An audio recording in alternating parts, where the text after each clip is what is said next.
Salut et bienvenue dans School Boost. Aujourd'hui, on va parler de fonctions linéaires et on va commencer par faire des rappels sur les situations de proportionnalité.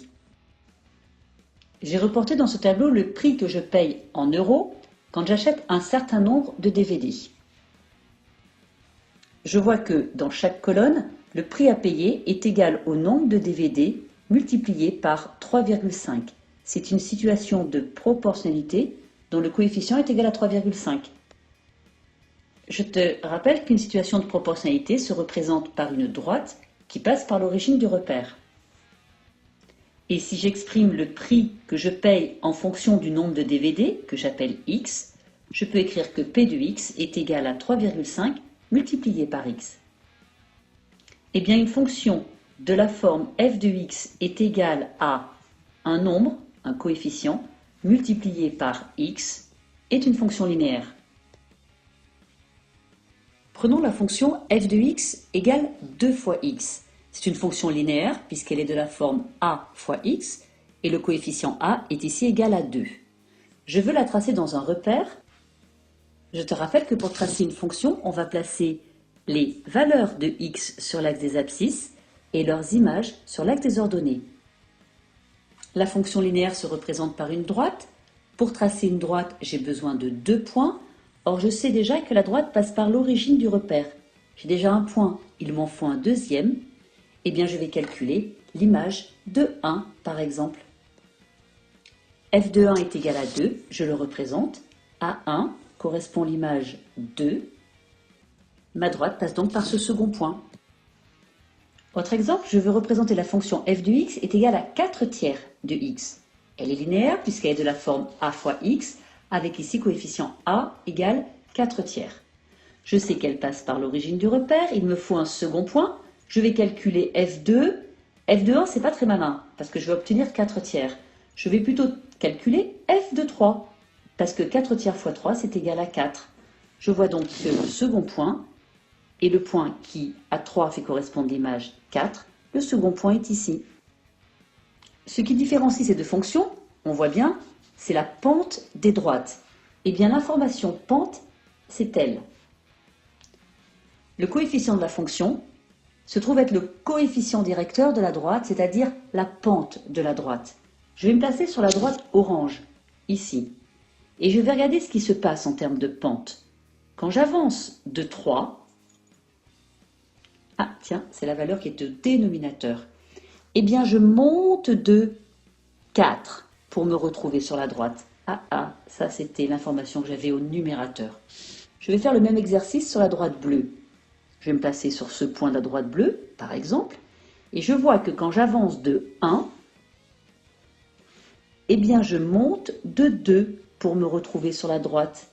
Eh bien oui, le coefficient de cette fonction était bien égal à 2. Je vais maintenant procéder en sens inverse. Je pars d'une représentation graphique et je veux retrouver l'expression de la fonction correspondante. Partons de la droite rouge. C'est une droite qui passe par l'origine du repère. Elle est donc représentative d'une fonction linéaire de la forme f de x est égal à a fois x. Le problème est de déterminer la valeur de a. Première façon de faire, je vais prendre un point de cette droite. Par exemple, f de 1. Je vois que l'image de 1, c'est 3. J'ai donc a fois 1 qui est égal à 3. Facile à résoudre, a est donc égal à 3.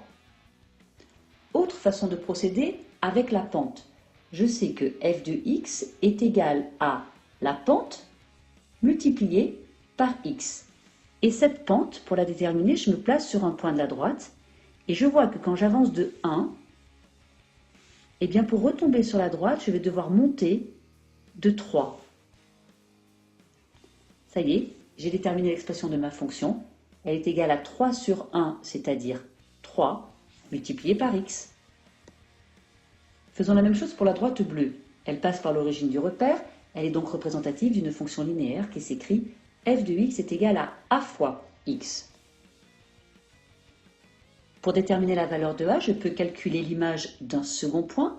Si je calcule f de 1, je vois que ça ne va pas être précis, f de 2 non plus, f de 3 semble l'être, je calcule donc f de 3, qui va être égal à a fois 3, et qui est égal par vecteur graphique à 2. Je peux en déduire que a est égal à 2 tiers.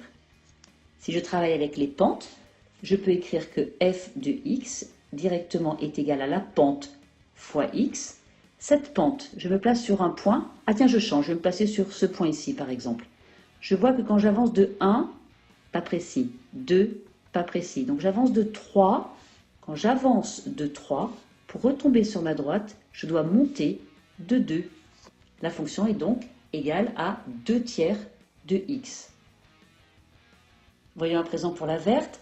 C'est une fonction de toute évidence linéaire. Elle s'écrit donc de la forme f de x égale à x.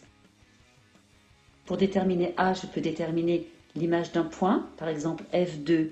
Alors 1, pas précis, 2, pas précis, 3 semble être précis. f de 3 est égal à a fois 3 est égal à moins 2. J'en déduis que a est égal à moins 2 tiers. Si je travaille avec la pente, j'écris directement que f de x est égal à la pente fois x. Et pour déterminer cette pente, je me place sur un point de la droite. Et je vois que quand j'avance de 3, que je mets au dénominateur, pour retomber sur la droite, je dois descendre de 2. Je descends, signe négatif, de 2. Je mets cette valeur au numérateur. La fonction est donc f de x est égal à moins 2 tiers de x. Voilà, alors si tout cela est clair, tu peux passer à la vidéo suivante. Sinon, réécoute encore une fois cette vidéo.